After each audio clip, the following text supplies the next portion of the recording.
तर मुरबाड मतदारसंघातील मतदार यादीमध्ये घोळ असल्याचा आरोप जयंत पाटलांनी निवडणूक आयोगाच्या भेटीनंतर केला। मुरबाड विधानसभा मतदारसंघातील बूथ क्रमांक 8, 9 आणि 10 मधील नवीन मतदार यादीत घोळ कायम असल्याची बाब समोर आली आहे।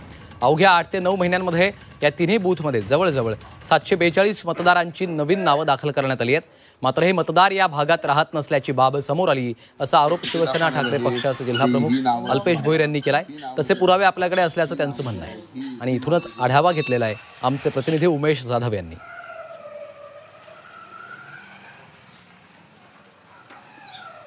नुकताच निवडणूक आयोगाने स्थानिक स्वराज्य संस्थांच्या निवडणुकीचा कार्यकाल जाहीर केला आणि त्यानुसार या ठिकाणी याद्याही प्रसिद्ध करण्यात आलेल्या आहेत।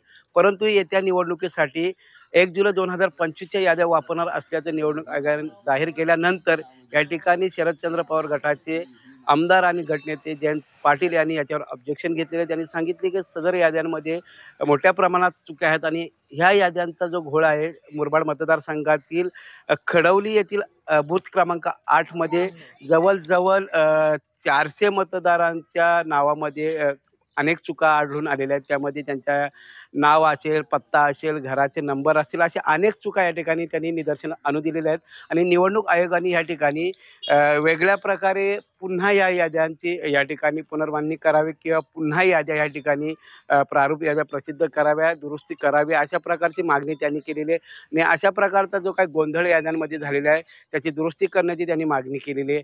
या ठिकाणी तशा प्रकारचं निवडणूक आयोगाला त्यांनी पत्रव्यवहार केल्याचं ही बाब समोर आलेली आहे। Umesh Jadhav, Zee media, Khadavli.